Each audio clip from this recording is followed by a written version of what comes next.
この子には持病があるため、かなり高難易度の手術になります。こんな難しい手術、私にはできません。まだ若そうな医師がそう言って下を向く。そんな。ここはとある病院。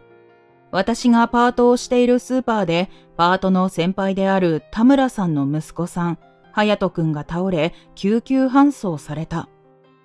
ちょうどその場にいなかった田村さんに代わって、隼人くんに付き添ってきた私は、医師の言葉を聞いて愕然とした。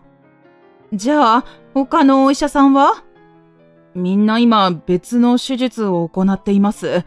だから、それが終わるのを待つか、他の病院に移っていただくか。医師の顔が苦しそうに歪む。このままでは隼人くんの命が危ない。私は意を決してある行動に出るのだった。私の名前は中原良子、43歳。近所のスーパーの惣菜コーナーで働いている。惣菜コーナーは社員やパートなど多くの人がチームを組んで働き、和気あいあいとしていた。変に競争意識がある人もおらず、以前のような人間関係に悩まされることもなかった。私のチームは50代前後の主婦が多く、会話の内容はスーパーの特売情報や子供のこと、夫のちょっとした愚痴など平和なものだった。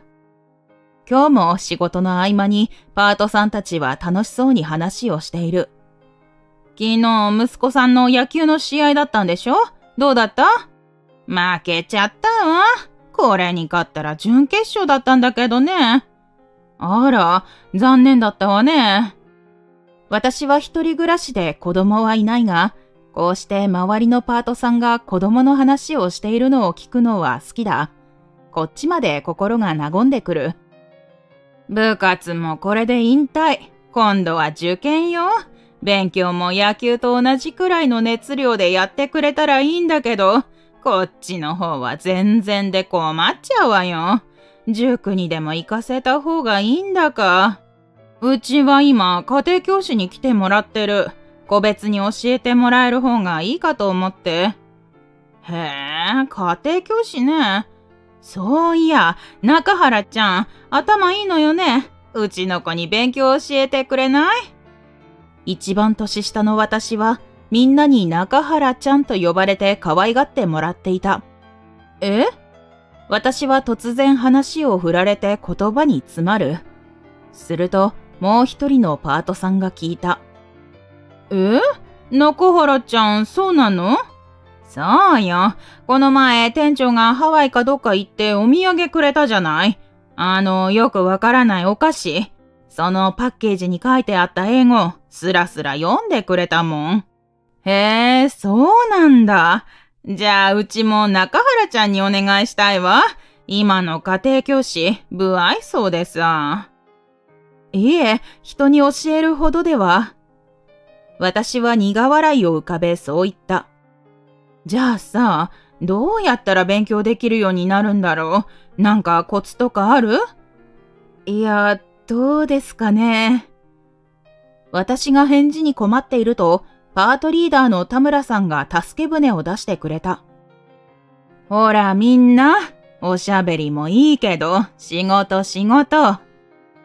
田村さんが明るくそう言うと、パートさんたちは慌てて仕事に戻る。いっけない。仕事。私は田村さんにありがとうございますの意味を込めて会釈すると、田村さんも笑顔で返してくれた。田村さんは明るくおおらかで人望も厚かった。人と話すのがあまり得意ではない私が、すぐにこの職場に馴染むことができたのは田村さんのおかげだ。私がこの職場で働き始めた頃、田村さんは優しく仕事を教えてくれた。私は一人暮らし歴は長いが、あまり自炊をしていなかったため、最初は野菜を切るのも一苦労だった。失敗も多くて落ち込んでいた私に、田村さんはよく声をかけてくれた。中原ちゃんが頑張ってるのはみんなわかってるから、あまり気にしないの。こんなの毎日やってればそのうち慣れるんだから、焦らない焦らない。そして、いつも最後に、あははと豪快に笑ってくれるのだ。私は田村さんの底抜けの明るさにいつも救われていた。仕事を終えて帰り支度をしているとき、私は改めて田村さんにお礼を言った。田村さん、さっきはありがとうございました。あれくらいいいわよ。ここの人たち、おしゃべり好きで困っちゃうわよね。まあ、私もなんだけど。田村さんはそう言うと、いつものようにあははと笑った。そして私は朝から気になっていたことを田村さんに聞いた。昨日、隼人くんの病院だったんですよね。どうでした？隼人くんとは小学5年生になる田村さんの息子さんだ。隼人くんには持病があり、定期的に病院で検査を受けているのだ。今回は数値が良かったの。これだったらもっと弱い薬に変えれるかもだって。田村さんが嬉しそうに言ったので、私も自然と笑顔になる。隼人くんは時々、休日に田村さんと一緒にこのスーパーへ買い物に来ているので、私も顔なじみだ。田村さんにそっくりな隼人くんはいつもニコニコしていて愛嬌がある。隼人くんも私のことを中原ちゃんと呼んで慕ってくれていたので、私も隼人くんのことが可愛くて仕方がなかった。そんな隼人くんの病気が少しでもいい方向に向いてくれているなら、こんなに嬉しいことはない。この前中原ちゃんにアドバイスしてもらったおかげで、食事療法がうまくいってるみたい。ありがとう。いえ、お役に立てたならよかったです。隼人くんの病気は食事の栄養素や量を管理する、いわゆる食事療法が必要だった。でも食べ盛りの男の子の食事を制限するのはなかなか難しい。食事療法がうまくいかないことを悩んでいた田村さんに、私はちょっとしたアドバイスをしたのだ。私は隼人くんの病気について少し知識があり、こうやって時々アドバイスをしていた。それは生活の中で気をつけることなどちょっとしたことだったが、田村さんはいつも喜んでくれた。この病気のこと、なんでそんなに詳しいの？田村さんにそう聞かれたこともあったが、私はそれとなくごまかしていた。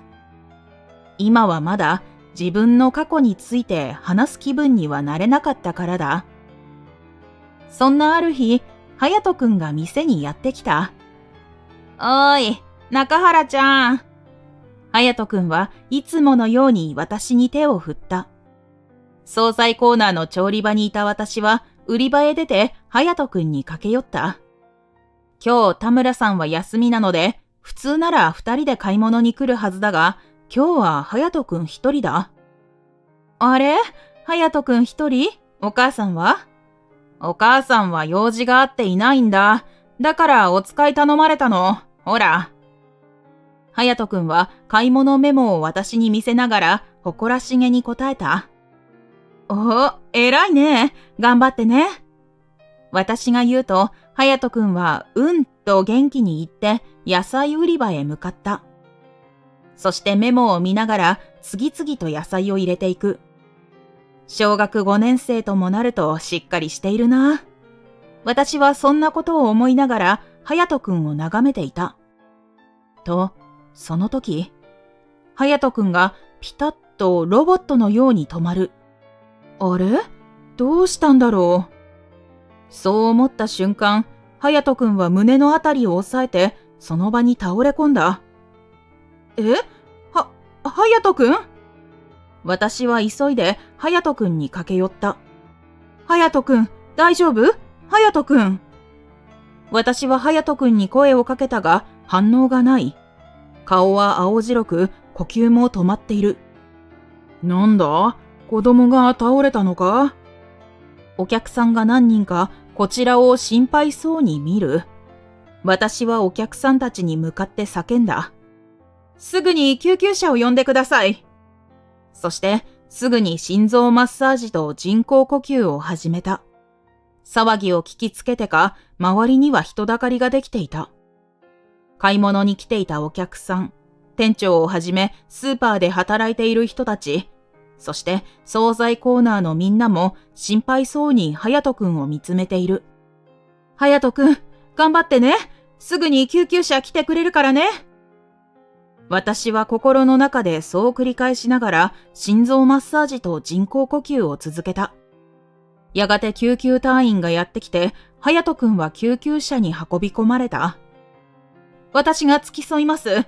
突然抜けて申し訳ありませんが、あとはよろしくお願いします。そう言って救急車に乗り込む私に、惣菜コーナーのパートさんが口々に声をかける。田村さんには私から連絡しておくから。中原ちゃん、隼人くんのことよろしくね。みんなも隼人くんのことを自分の息子のように可愛がっていたので気が気じゃない様子だ。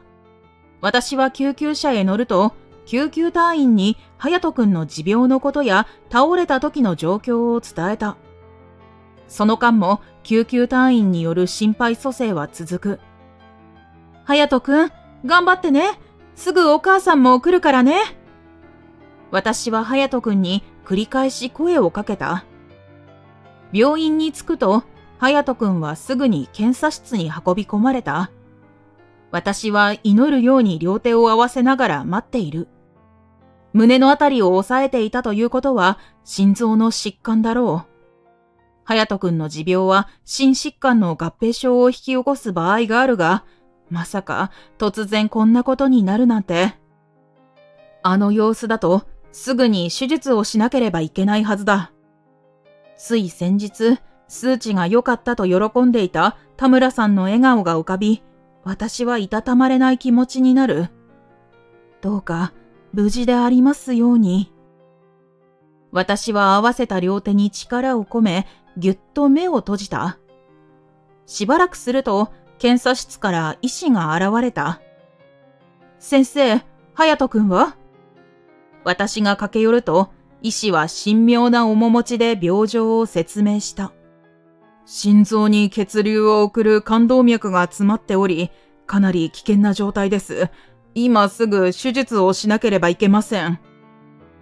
その言葉を聞いて、私は大きく息を吐いた。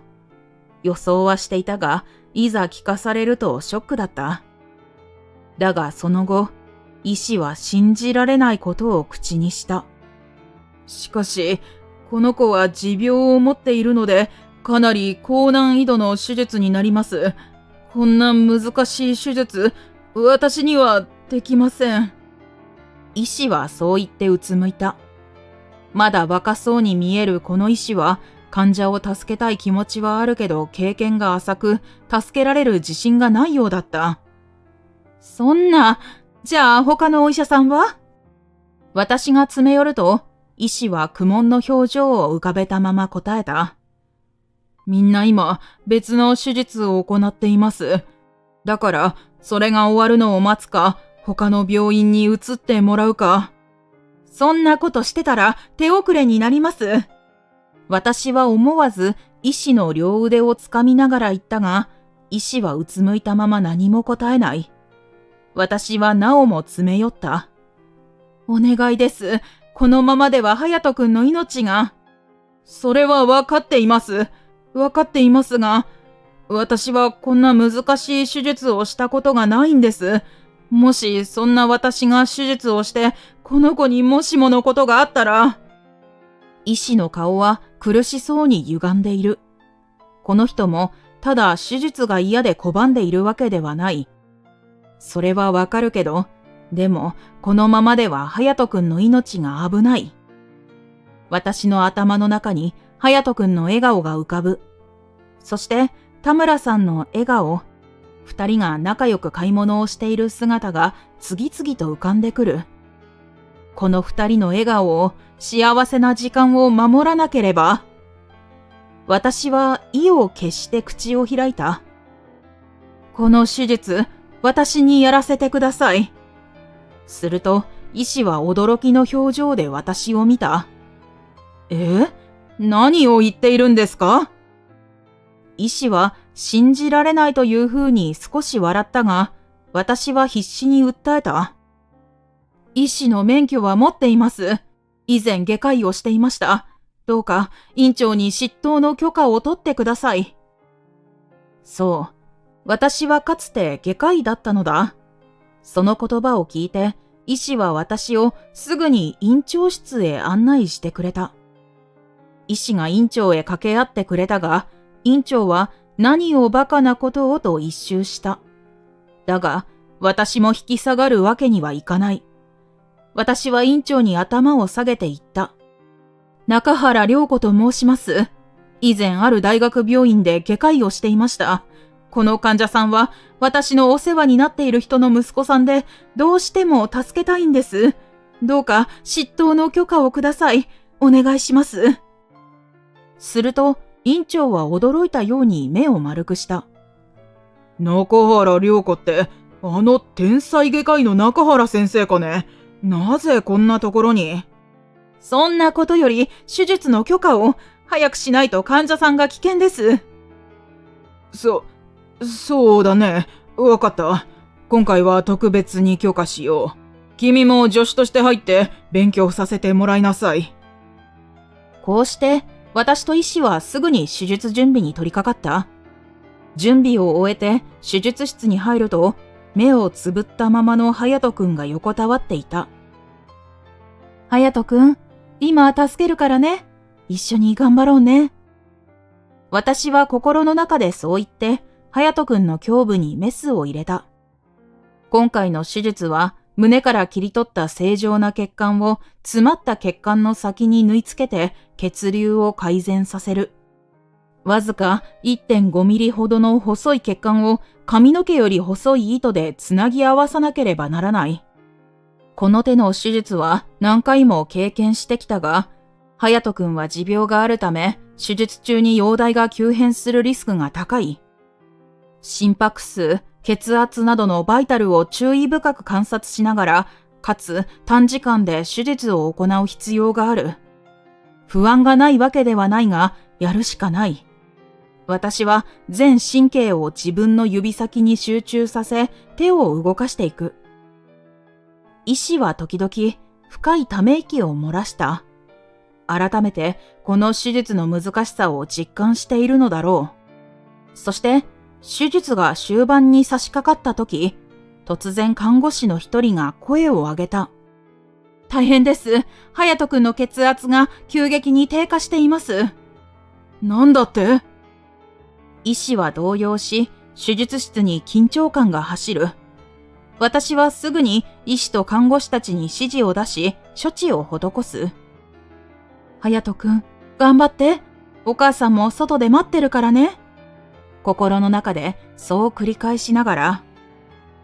やがて、隼人くんの血圧は落ち着き、手術室を覆っていた緊張感は少し和らいだ。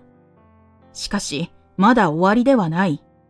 私はさらに集中力を高め、血管を傷つけないよう注意しながら血管をつなぎ合わせていく。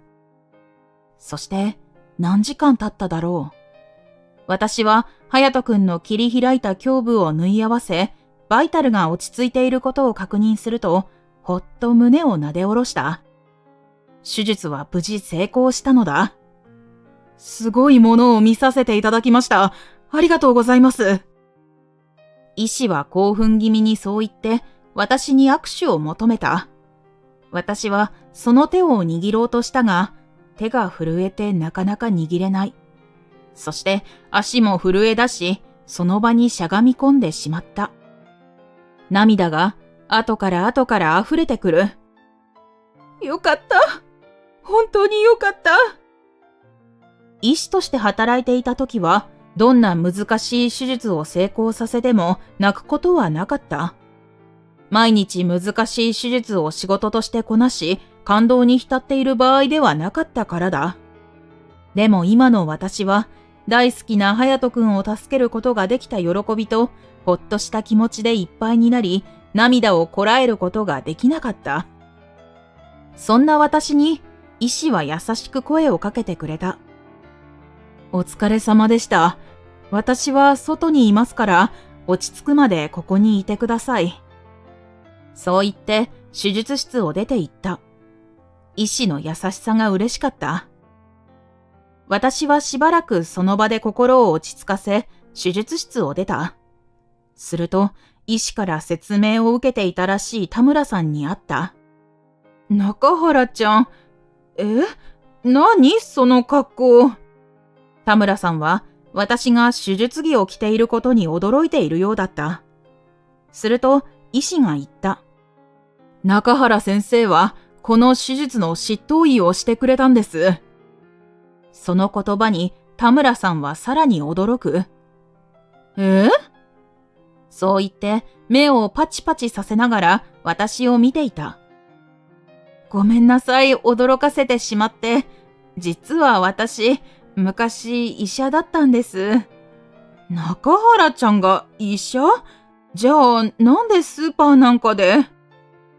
困惑している田村さんに、私は自分が外科医だった頃の話をした。私は腕がいいと評され、天才外科医とも言われていたが、周りの医師からは嫉妬され、嫌味を言われていた。いいよな、女は。ちょっと腕がいいだけでちやほやされて。君が手術の成功率が高いのはたまたまだ。あんまいい気になるなよ。そんな言葉を毎日のように浴びせられた。医師から露骨に嫌われていた私に、看護師たちもよそよそしかった。私と親しくすれば、他の医師から白い目で見られると思っていたからだろう。私はこの職場で一人孤立しているように感じていた。それでも目の前の患者さんを救うために日々仕事に励んでいた。そんなある日、いつものように救急の患者さんが運び込まれ、先輩医師が私にその患者さんの治療法を指示した。それだとリスクが高いと思います。患者さんが高齢なので体力が持つかどうか。それよりも今回の場合は、私が別の治療法を提案しようとすると、先輩医師は遮った。俺に指図するのか？お前何様だよ。俺がこの方法で行くと言ったらこの方法でやるんだよ。わかったな。私は断り切ることができず、先輩医師の言われた通りの治療を行った。しかし、患者さんの容体は悪化し、後日、改めて手術をしなければならなくなった。そして、翌日のカンファレンスで、先輩医師は信じられないことを口にした。昨日の急患の治療ですが、あれは中原くんの独断によるものです。私はリスクが高いと止めたのですが、自分の考えは絶対だと言って、聞く耳を持たなかった。そんな、違います。私は反論しようとしたが、誰も聞いてはくれなかった。中原くん、なんてことをしてくれたんだ。君、ちょっと調子に乗りすぎてるんじゃないのかね。みんな、ここぞとばかりに私を責め立てた。先日の先輩医師とのやりとりを聞いていたはずの看護師たちも、誰も本当のことを言ってはくれなかった。その後、別の医師が手術を行い、患者さんの容体は改善した。だが後日、私は先輩医師に僻地への移動を告げられた。先日の君の行いは目に余るものがある。こことは違う環境で心を入れ替えなさい。ちょっと待ってください。私はただ先輩に指示された通りに。私は言ったが、先輩医師はその言葉をかき消すように大きな声を上げる。君は私の指示を無視してリスクの高い治療を行った。そして患者さんの病状を悪化させた。わかったね？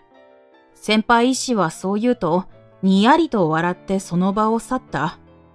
人事権のある先輩医師にそう言われたのだから移動せざるを得ない。私は言いようのない虚脱感に襲われた。今までただ患者さんを助けるために頑張ってきたのに、なんでこんな目に遭わなければならないのか。私はそんなつまらない蹴落とし合いに嫌気がさし、医師を辞めた。医師を辞めた私は、しばらく家でぼーっとする毎日を過ごしていた。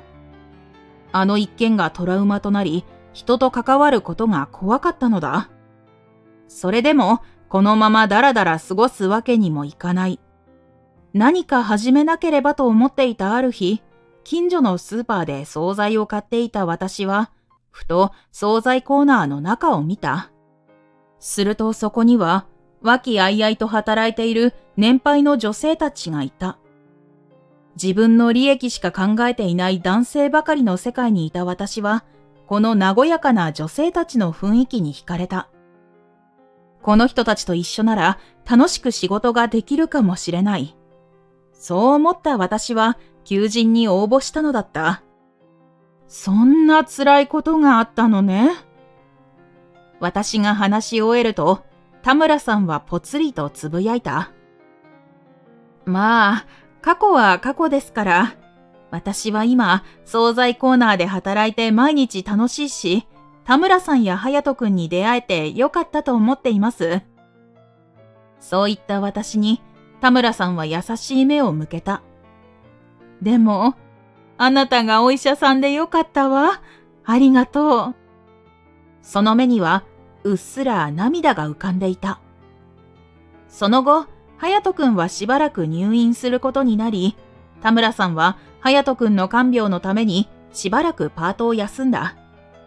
そして1ヶ月後、無事隼人くんが退院し、田村さんは私をお礼のランチに誘ってくれた。隼人くんも一緒だった。隼人くん、よかったね、退院できて。もう大丈夫？うん、中原ちゃん、ありがとう。隼人くんはそう言って、嬉しそうにメニュー表を見ている。本当はもっといいものをご馳走したかったんだけど、この子も一緒だからファミレスになっちゃった。ごめんね。田村さんがそう言ったので、私は首を横に振った。とんでもない、こちらこそ、わざわざこんなことしてもらっちゃって。だって、中原ちゃんは隼人の命の恩人だもん。何回ご馳走しても足りないくらいよ。そんな大げさな。私は笑った。でも、あの時はほんとびっくりしたわよ。中原ちゃんが手術着姿で出てくるんだもん。田村さんはそう言って、またいつものように、あははと笑った。でも私、中原ちゃんは昔、医療関係で働いてたんだろうなぁと思ってた。隼人の病気のことも詳しかったし。でも、なんで詳しいのか聞いてもはぐらかされたから、それ以上聞いちゃいけないなと思って。田村さんがそう言うと、突然、隼人くんが口を開いた。ねえ、中原ちゃん、なんでお医者さん辞めちゃったの？隼人くんのあまりにもストレートな質問にどう答えていいかわからず、言葉に詰まった。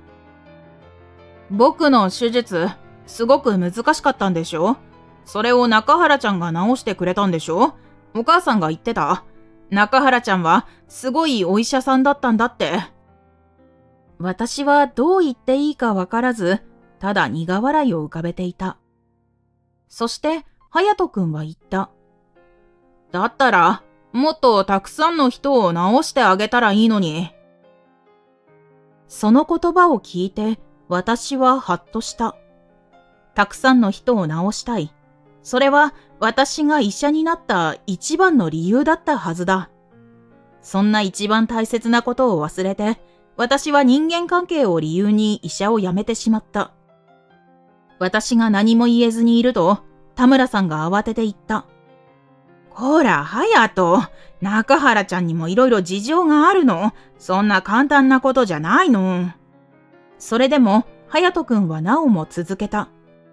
でも、僕が入院してた時、同じ部屋の子たちも言ってたじゃないか。早く良くなって、みんなと一緒に学校に行きたいって。世の中にはそういう人たちがいっぱいいるんだよ。中原ちゃん、治してあげてよ。こら、隼人、いい加減にしなさい。中原ちゃん、ごめんなさいね。いえ。田村さんの言葉に私は首を横に振る。そして隼人くんに向かって言った。隼人くん、ありがとう。すると隼人くんは不思議そうな顔で、なんで中原ちゃんがお礼言うの？変なの。と言って田村さんと同じようにあははと笑った。そんな隼人くんに心の中でもう一度お礼を言った。私が忘れていた一番大切なことに気づかせてくれてありがとう。その後、私は医者に戻った。以前の私は周りの環境に流されていたと反省した。今思えば周りに何を言われようと、どんな仕打ちを受けようと、医者としての責務を全うすべきだった。だから今度は周りがどうであろうと患者さんに向き合い救うという信念を曲げないと決意した。今も医者同士のしがらみがないわけではないが、以前のように周りを気にしている自分はもういない。私は毎日目の前の患者さんの治療に全力を注いだ。スーパーのパートは辞めてしまったが、田村さんとは時々ご飯に行き、お互いに近況報告をしている。ある日、田村さんはおかしそうに笑いながら言った。隼人ったら最近、中原ちゃんみたいにお医者さんになるなんて言い出したのよ。そうなんですか？あんたはお父さんとお母さんの子なんだから、人の何千倍も勉強しなきゃ無理だよって言ったら、自分から塾に通いたいって言い出したの。あんなに勉強嫌いだったのにびっくりよ。それで今日塾に行ってるの。だから今日は一緒じゃないんですね。久しぶりに会いたかったからちょっと残念。まあ、いつまで続くかわからないけどね。あの子、あたしに似て飽き性だから。そう言ってあははと笑った。そして一呼吸置いて優しい笑みを浮かべながら言った。でも、あの子が病気に負けず、明るく楽しく生きてくれたら、どんな職業についてもいいけどね。手術をして一命は取り留めたが、隼人くんの持病が治ったわけではない。今の医療では完治は難しく、隼人くんはこの病気と一生付き合っていかなければならない。隼人くんなら大丈夫ですよ。何になっても明るく楽しくやれますよ。だって田村さんの子ですもん。私が言うと田村さんはまた豪快に笑い出す。中原ちゃんたらまたそんなこと言って。私も笑った。でも中原ちゃん前よりずっと生き生きしてるわね。やっぱり惣菜作るより患者さんを助けることの方が合ってたのね。田村さんは嬉しそうに微笑みながら言った。そうかもしれないと私も思う。医療現場は緊張の連続で気の抜けない毎日だが、患者さんのありがとうを聞くたびにこの上ない幸せを感じる。これからは周りが何と言おうと常に患者さん第一であることを忘れない。私はその信念を曲げずに、これからも医師として邁進していく。ご視聴ありがとうございました。下のチャンネル登録ボタンからチャンネル登録をお願いいたします。グッドボタンや動画の感想コメントもお待ちしています。それではまた次の動画でお会いしましょう。